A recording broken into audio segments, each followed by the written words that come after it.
Friends, today we will discuss about the process of respiration. So the respiratory process includes three main steps, and first thing is the gas change between external environment and lungs. Then the second step is gas exchange in alveoli, and the third one is cellular respiration. So first we'll discuss about the gas change between external environment and the lungs. So this to happen, we need a respiratory system. So respiratory system is a system that involved in entering oxygen into lungs and release of gaseous waste products produced during biological process. So these are the different parts of the human respiratory system. So before I am going to explain about this, let me do a little correction. Here the trachea and larynx labeled here should be interchanged. So usually our respiratory system includes the nasal cavity, buccal cavity, pharynx, larynx, trachea. Then trachea branches to bronchi. Then bronchi branches further to bronchioles, and then alveoli, and we have lungs. So we have a pair of lungs, and also this is covered by the thoracic cavity, and also it includes the diaphragm. So we'll discuss about the nasal cavity. So nasal cavity is the external opening for the respiratory system, and internally it is covered with mucus. So due to the presence of mucus, this lining is moist, and also the nasal cavity contains a lot of cilia. So once we inhale air, the bacteria, dust particles, and other waste material found in inhaled air get stick into this mucus layer, and this prevents the entry of them into our lungs. And also by the rhythmic movement of cilia, these waste materials are expelled out. So mostly these materials are collected within the pharynx and removed out with saliva. So, if we discuss about the functions related to the nasal cavity, first thing is it moisturizes air, then warming up of inhaled air, and also the removal of waste from inhaled air. Okay, now we'll discuss about the process of inspiration. It is an active process which intakes or inhales air into our lungs. So, for this to happen, we need to increase the volume of the thoracic cavity. So this is occurred by contracting the intercostal muscles present between the ribs in the thoracic cavity. So because of this, the contraction, the ribs move up and sternum move forward, and also the diaphragm muscles get contract. So because of that, it reduces the curvature, and this allows the increase in volume of thoracic cavity, so that the lung volume also get increased. Then it allows the air entering into lungs through the nose. So this is active process, as I mentioned earlier, and these two pictures and the labeled red arrows shows the movement of the intercostal muscles, sorry uh, ribs and sternum, as well as the diaphragm. Then process of expiration, this is completely opposite of the inspiration. Yeah, it is a passive process. That means it does not require energy from our body. And so in order to happen this, the volume of thoracic cavity should decrease, so that it reduces the lung volume. So this to happen, the intercostal muscles should relax. Therefore, the sternum and ribs move into their original positions. Then the diaphragm muscle relax, so that it gains its original curvature.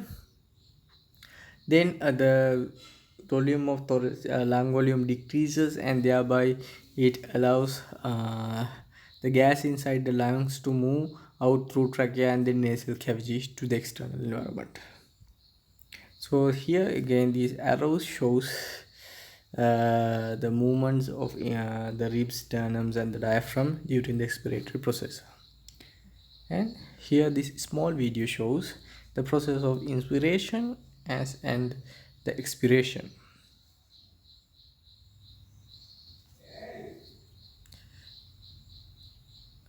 Okay, then we'll move on to the second step, which is the gas change that takes place in alveoli. Before we are going to discuss about this, let me explain a little bit about the characteristics of a respiratory surface.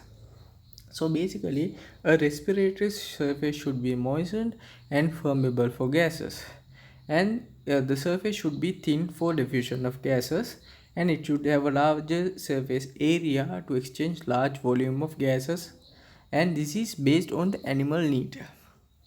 And also the surface should be highly vascularized. That means it should have a high supply of large network of blood supply.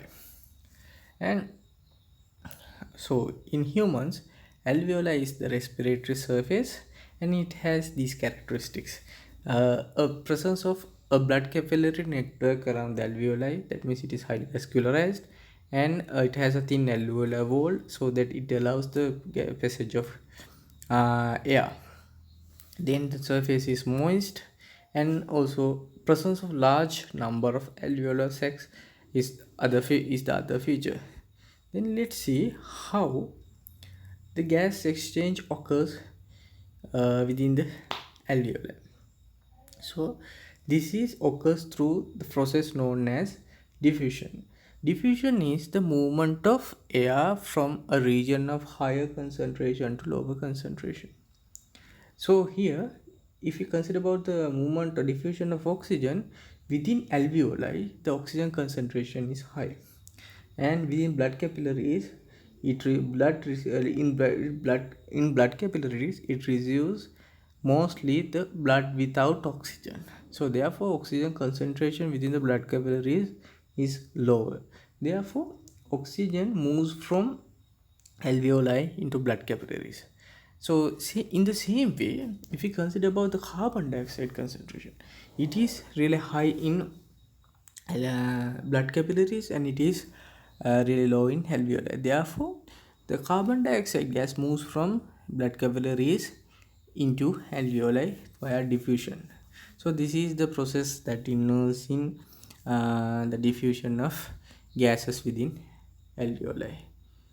And then the final step is this oxygen or this air will move into our cells, and it is used up by cells for cellular respiration. So based on the oxygen requirement, the cellular respiration can be either aerobic or anaerobic. Aerobic means in the presence of respiration in the presence of oxygen. So here this shows the simple equation for the aerobic respiration. Here glucose is plus oxygen releases out carbon dioxide, water vapor, producing energy. So this is the simple cellular respiration, which is the aerobic respiration. Then anaerobic respiration, it is the respiratory process in the absence of oxygen. So simply, if we consider about the glucose as the substrate, it can be known as fermentation. In the fermentation process,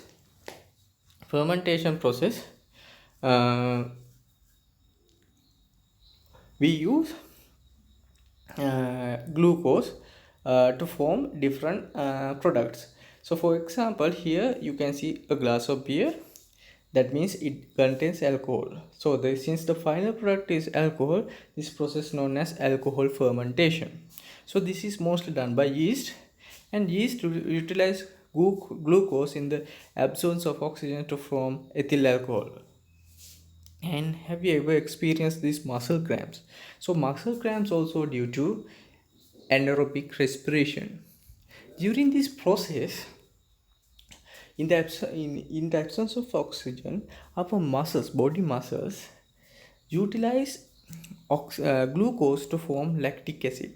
So this lactic acid causes this nasal cramps, and this process is known as lactic acid fermentation. Although during aerobic and anaerobic respiration, our body produces, and mostly living organisms produces energy. So this energy is generated and stored in the form of ATP. ATP means adenosine triphosphate. So the energy needed for biological processes are produced during formation and breakdown of ATP. So the functions of ATP include the storage of energy, release of energy when our body requires, and it also acts as an energy carrier. So these are the main functions of ATP.